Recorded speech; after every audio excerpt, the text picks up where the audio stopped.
Hey everybody, Pastor Dan here from Stone's Throw Church, and I wanted to just take a couple of minutes and share with you from our new offices here at the Exchange Building in the center of Middletown.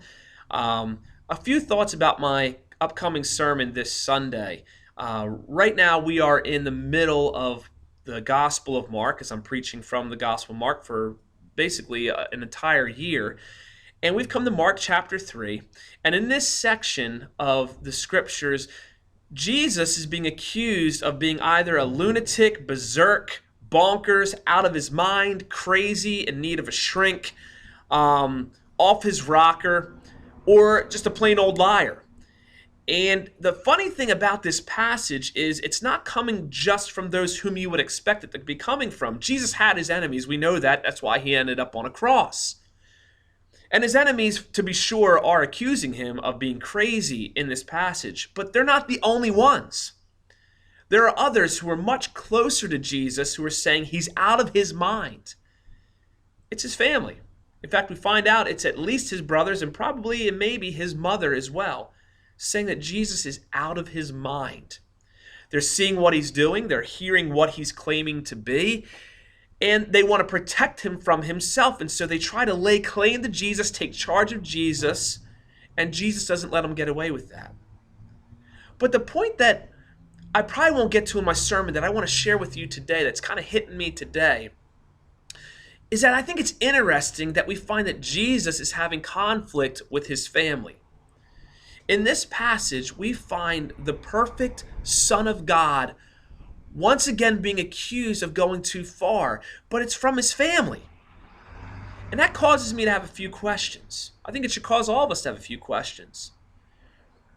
Does the fact that Jesus, who is the perfect Son of God, perfectly righteous, perfectly godly, does the fact that he's having trouble, family problems, in the middle of his godly life, does that change your expectations of what it means and what will happen to you when you're godly, when you do the right thing, when you do that which glorifies God and brings the most glory to Jesus?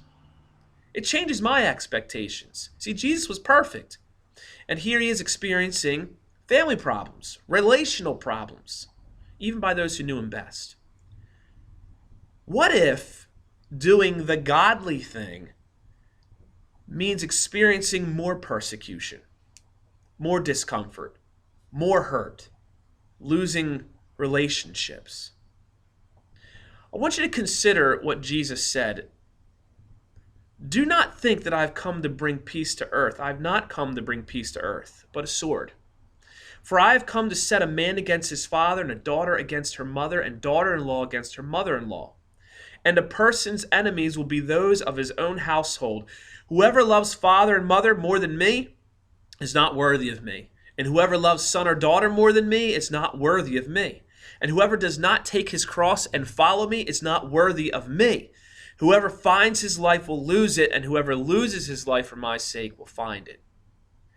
Now, I don't know about you, but those words are really difficult for me to swallow. Even as I read them, I think about my sons and daughters at home, and my wife at home, and my parents, and those people that I love. And Jesus is saying, I must love him more than I love them. That's a lot of love. It's an incredible amount of love. I don't think that we Christians and religious people understand that, what Jesus is calling us to. I once heard an atheist, Penn Jillette, the comic Penn Jillette, say about this passage that it's one of the most hateful passages he's ever read. It's one of the most disturbing and violent passages that he's ever read. He said, what man would come and tell us you must love me more than those people that you love the most? I think that Penn Jillette actually gets it. I think he understands the extreme nature of the relationship and the godliness that Jesus is calling us to.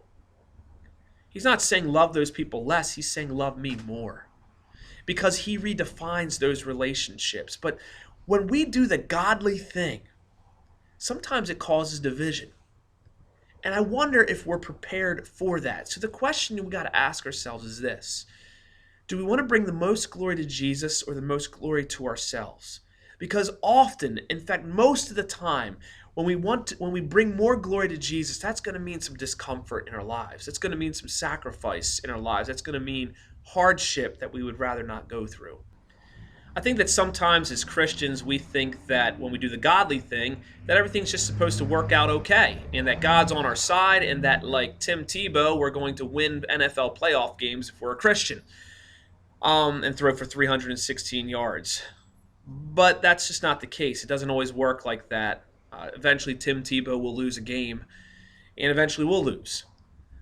That's what Jesus promises. When we're godly, it doesn't mean that everything's going to be smooth. Sometimes it actually means there's going to be more hardship. I want to invite you to come check out the rest of the sermon. These are some things I'm actually not even going to be able to get to in the sermon. But this week we're going to be taking a look at Jesus. Is he a liar, a lunatic, or Lord? So if you want to find out more about that, come check us out 10:30 a.m. at Appoquinimink High School in Middletown, Delaware. We also stream live at live.stonesthrowchurch.org, but we don't want you to stay live on that stream. We want you to come visit with us. Come check out Stones Throw, and we want to invite you to come as you are so you can go as Jesus says and be a part of what we're doing. Also, check us out live on the web or on the web at www.stonesthrowchurch.org. I'm Pastor Dan, and I hope to see you there. God bless.